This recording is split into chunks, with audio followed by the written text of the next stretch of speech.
तमाम सहाफ़ी भाइयों का दिल के गहराइयों से मशकूर हूँ कि आप हजरात यहाँ तशरीफ़ लाए। यकीनन आज की मेरी आमद हम बड़े भाई की न सिर्फ ताज़ियत करता हूँ बल्कि दुआ करता हूँ कि अल्लाह तबारक व तआला मरहूम को जन्नतुल फिरदौस में आला मकाम अता फ़रमाए। इस बात और इस बहस में वबा है या केमिकल वॉर है, क्योंकि इस पर इस वक्त डिबेट शुरू हो गई है कि हर दौर के अंदर जदीद हथियार के ज़रिए जंग लड़ी जाती है। अफ़गानिस्तान के अंदर अरबों डॉलर खर्च करने के बावजूद 40 ममालिक की अफवाज को इस्तेमाल करने के बावजूद अगर आलम तब्दील तो नहीं किया, कहीं अब हथियार के तौर पर यह केमिकल वार तो नहीं हो रही। इस बहस में जाए बगैर कि करोना कुदरती है या केमिकल वार है, करोना मौजूद है। जब करोना है तो उससे एहतियाती तदाबीर इख्तियार करना भी ज़रूरी है।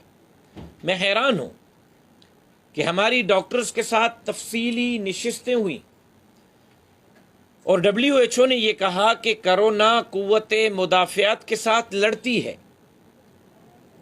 जिसकी कुव्वते मुदाफ़ियत स्ट्रांग है करोना से बच जाता है। अब मैं इस पर हंसूं या रोऊं, अपनी बदकिस्मती कहूं या खुशकिस्मती कि 70 साल में पाकिस्तान और बिलखुसूस सिंध को जो आबो हवा मिली, हमारी ज़मीनों में जो पानी छोड़ा गया, शहर का पानी खीरथर और राइस कैनाल में गंदगी का जाता है, वही ज़मीनों में जाता है, उसी से हमारी फसलें होती हैं और वो फसलें हम खाते हैं। गंदी आबो हवा में हम गुजारा करते हैं। हमारे पीने का पानी जैकबाबाद के अंदर कौन सा है? 70% पानी में जहर मिला हुआ है। वाटर कमीशन की रिपोर्ट के मुताबिक बचपन से लेकर जवानी तक और बुढ़ापे तक गंदी आबो हवा, गंदी खुराक और गंदे पानी के इस्तेमाल से अहलियान पाकिस्तान और बिलखुसूस अहलियान सिंध की कुव्वत मुदाफ़ियत इतनी मजबूत हो गई है कि शायद करोना इतना इफ़ेक्ट नहीं कर रहा जितना दुनिया के किसी और ममालिक में इफ़ेक्ट कर रहा है। पीपल्स पार्टी को अरसे दराज से कोई इशू नहीं मिल रहा था जिस पर वो अपने इलेक्शन के अखराजात निकाल सकें। कोई फ्लड नहीं, कोई डिजास्टर नहीं। परेशान थे उनके MNAs, MPAs और सेनेटर्स के इलेक्शन के अखराजात कहाँ से पूरे करें। लिहाजा उन्होंने कोरोना को बहाना बनाया।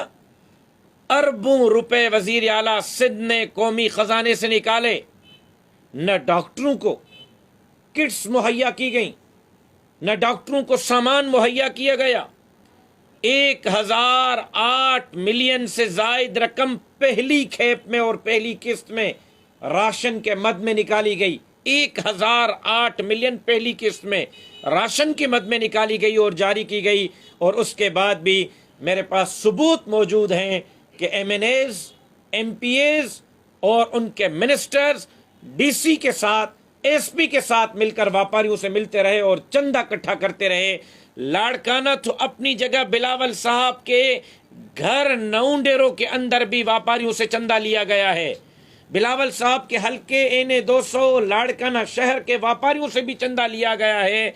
अगर MPAs और मिनिस्टर्स, SP और DC को साथ ले जाकर व्यापारियों से चंदा इकट्ठा करते रहे कि हमने राशन तकसीम करना है, तो फिर बतलाया जाए कि जो राशन के मद में अरबों रुपए सिंध हुकूमत ने निकाले वो कहाँ गए और किसको राशन दिया गया। मिनहसुल जमात किसी NGO की मदद के बगैर, किसी हुकूमत की मदद के बगैर सूबे सिंध के 29 अजला में कराची से लेकर कश्मीर तक जमीयत उलमा इस्लाम ने अपनी मदद आपके तहत, और आज इतनी भारी भरकम मीडिया के सामने मैं दावा से कह रहा हूँ कि मैं नाम, वल्दियत, शनाख्ती कार्ड नंबर, राब्ता नंबर, एड्रेस देने के लिए तैयार हूँ।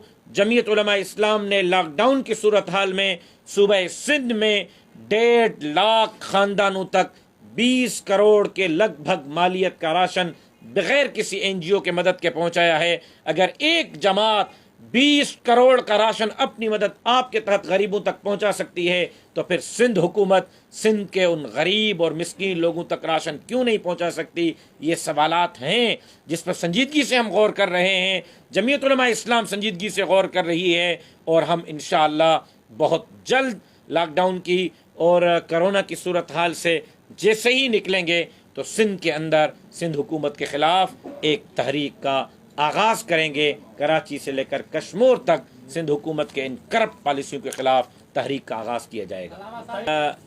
اس سے آگے کی بات کرونا کے حوالے سے جو لڑائی ہے، میں سمجھتا ہوں کہ اس میں بیرونی آقاؤں کو خوش کرنے کی جنگ ہے۔ ظاہر ہے کہ جب ایک بہت بڑے سافٹ ویئر کمپنی کا مالک وزیر اعظم پاکستان کو فون کر کے اس بات پر تفتیش کا اظہار کرے گا کہ پاکستان اندر مر رہی ہے اور پاکستان میں کرونا کے مریضوں کی تعداد نہیں بڑھ رہی، بجائے اس کے کہ مبارکباد پیش کی جاتی، ایک بہت بڑے سافٹ ویئر کمپنی کا مالک یہ کہتا ہے کہ میں حیران ہوں کہ پاکستان کے اندر کرونا کے مریض کیوں نہیں بڑھ رہے، تو میں سمجھتا ہوں کہ ان بڑے بڑے کمپنیوں کے مالکوں کو اور کرونا پر جو لوگ اپنی تجارت کرنا چاہتے ہیں، کرونا کے اندر دنیا کے اندر ایک نئی معاشی پالیسی دینا چاہتے ہیں، نئی دنیا معاشی طور پر آپ کے سامنے رکھنا چاہتے ہیں، میرا خیال ہے کہ یہ جنگ ان بیرونی آقاؤں کو خوش کرنے کے لیے ہے کہ نیب اکاؤنٹیبلٹی نہیں کر رہا، انتقام لے رہا ہے۔ نیب ان لوگوں کو گرفتار کر رہا ہے جو حکومتی پالیسیوں کے خلاف ہیں۔ کہاں ہے چینی کمیشن کی رپورٹ؟ کیوں نہیں آ رہی؟ کیوں ٹائم پہ ٹائم لیا جا رہا ہے؟ کہاں ہے فارن فنڈنگ کیس؟ آخر کیوں فارن فنڈنگ کیس کی تحقیقات سامنے نہیں آ رہی؟ اگر اسی سپریم کورٹ سے جہانگیر ترین بھی نااہل ہوتا ہے، نواز شریف بھی نااہل ہوتا ہے، اور اس کو بیوی کے جنازے کی اطلاع جیل کے اندر دی جاتی ہے اور جہانگیر ترین وزیر اعظم ہاؤس کے مزے لیتا ہے، تو پھر میں کہنے پر مجبور ہوں کہ نیب اکاؤنٹیبلٹی کا ادارہ نہیں ہے، انتقامی ادارہ ہے۔ ہم نے پہلے دن سے نیب کی مخالفت کی اور اب بھی نیب کی مخالفت کر رہے ہیں۔ نیب اب انتقامی ادارہ نہیں، احتسابی ادارہ نہیں، انتقامی